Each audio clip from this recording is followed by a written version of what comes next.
여러분 안녕하십니까. 강신업 변호사입니다. 한국 경제가 흔들리고 있습니다. 2025년 11월 한국 경제는 그 어느 때보다 빠르게 흔들리고 있는데요. 원화는 달러당 1,470원대까지 치솟았고요. 실질 실효 환율이라는 게 있는데 이거는 89 수준입니다. 16년 만에 가장 낮은 가치를 기록한 겁니다. 다시 말해서 원화값이 달러 대비 16년 만에 최하로 떨어졌다는 말입니다. 이 환율의 신호는 결코 가벼운 문제가 아닙니다.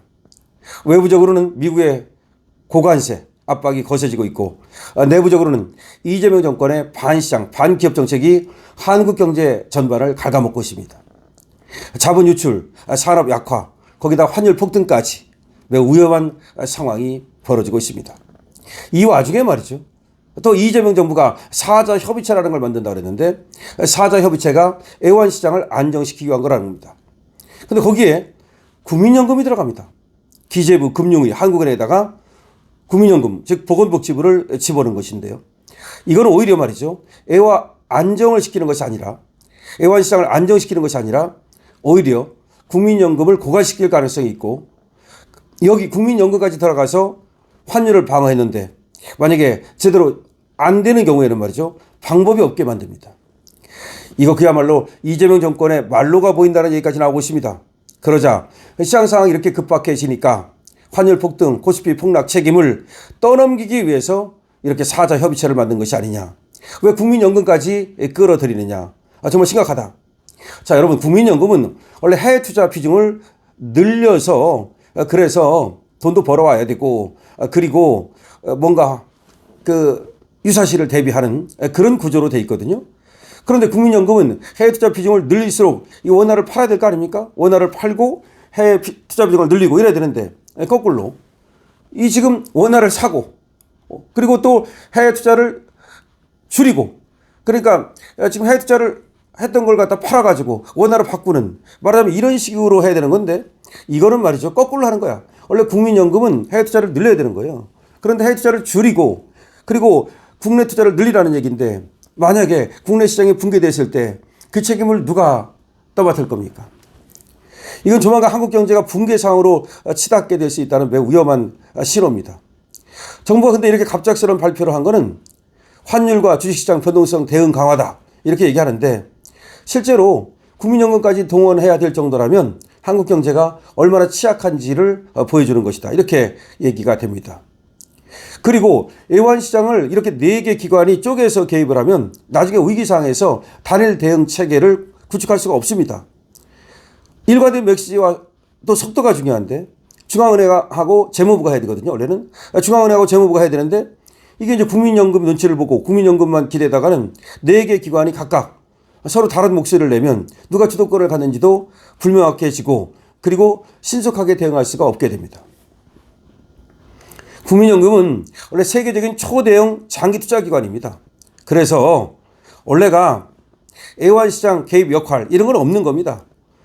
국민연금은 오로지 말이죠. 국민의 연금을 어떻게 하면 잘 늘리고 보호할 것인가 이게 중요한 거예요. 무슨 애완시장을 방어하는데 국민연금이 동원이 됩니까? 이건 너무 위험한 거다. 이 사자협의체는 말이죠. 마치 중국식 정책 모델의 그림자를 닮았다는 얘기까지 나옵니다.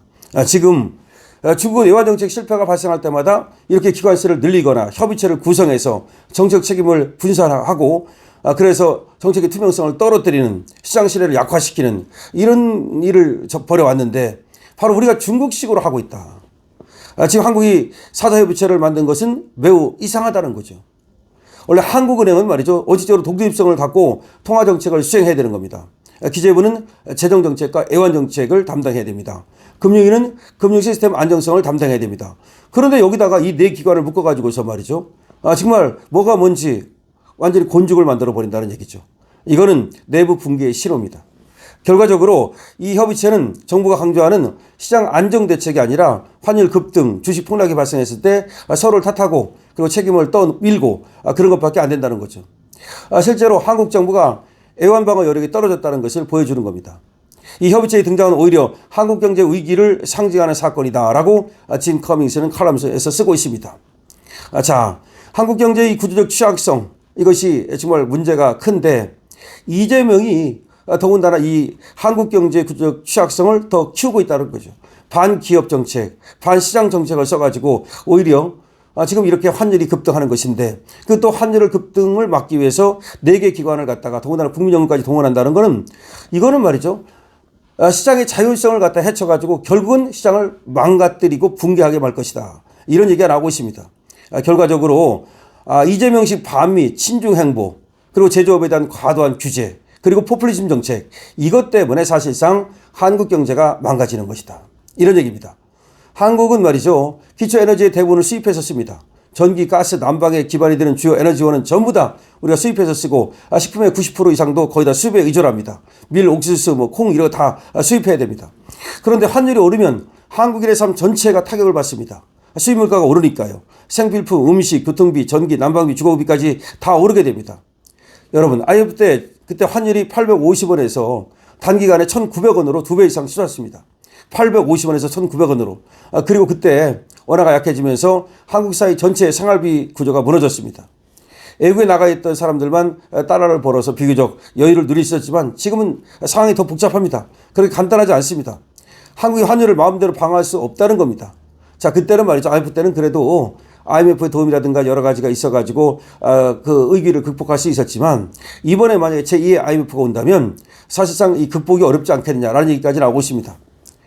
자, 정부가 국민연금을 외환시장 안정에 동원하려는 거 이거는 말이죠. 국민연금은 세계적 규모의 투자기관인데 아까 말씀드렸듯이 그리고 국민연금이 하는 역할이 외환시장 안정이 아니기 때문에 이걸 동원한다는 것은 나중에 큰 문제를 일으킬 수가 있습니다. 전문가들 사이에서는 앞으로 방어력이 더 약화될 것이라는 경고가 지금 나오고 있습니다. 트럼프 행정부는 친중 성향 이재명 정부를 정면으로 압박하고 있습니다. 친중이기 때문에 수출 투자, 환율을 동시에 조여오고 있습니다. 정권 내부의 구조적 취약성까지 겹치면서 환율이 폭등할 것이라는 경고는 이미 처음부터 예고된 일이었습니다. 그럼에도 이재명은 권력에 취해서 이런 위기를 제대로 돌아보지 못하고 있습니다. 환율이 폭등하면 가장 깊게 상처받는 사람들은 누구입니까? 서민과 자영업자와 그리고 청년들과 노동자들입니다. 생활비, 교육비, 주거비가 다 함께 오르기 때문이죠. 청년들은 앞으로 일자리가 사라질 것이고 미래 비용은 폭증하고 국민연금은 위험에 빠질 겁니다. 이것은 경제지표 문제가 아닙니다. 대한민국 국민들의 삶과 미래의 문제입니다. 부패한 권력은 결코 오래가지 못합니다. 역사의 심판은 느려볼지라도 반드시 찾아온다는 겁니다. 구스타프 플로베르가 말했듯 탐욕은 영혼을 썩게 하고 끝내 그 소유자를 파멸로 몰아넣는다. 이재명 정권도 예외가 될 수 없다라고 지금 진 카밍스는 말하고 있습니다. 구스타프 플로베르의 말을 빌려서 결국 탐욕 지금 권력에 취해가지고 말이죠. 이런 이재명 정권은 결국 그로 인해서 파멸되고 말 것이라는 얘기입니다. 자, 진 커밍스가 지금 쓴 칼럼의 내용인데요. 이거를 제가 요약해서 여러분께 말씀을 드렸습니다만은 어쨌든 환율의 공포와 이재명의 폭주입니다. 지금 환율의 공포, 이재명의 폭주라는 제목인데 사자 협의체를 만들어가지고 국민연금을 동원해가지고서 환율을 방어하겠다는 것이 얼마나 위험한 것인지 그리고 지금 한국 경제가 얼마나 지금 위험으로 치닫고 있는지 더군다나 이 위험한 것이 이재명 리스크의 기이라는 것인데 이재명만 그걸 모르고 엉뚱한 짓거리를 하고 있다는 얘기입니다. 여러분 지금 한국 경제 위기입니다. 여러분들께서도 지금 한국 경제 위기 신호를 간과하지 말기를 바랍니다. 다만 여러분들이 그렇다 해서 금방 어떻게 호들갑을 떨 일은 아니지만 우리가 그럴 수도 있다. 우리가 보험을 드는 이유가 뭡니까? 생명보험을 드는 이유가 뭡니까? 내가 보험 들 일이 생기지는 않겠죠. 그러나 혹시라도 그런 일이 생긴다면 거기에 대비하기 위해서 보험을 드는 거 아니겠습니까? 지금은 한국 경제에 보험을 들 때입니다. 강신업 TV입니다.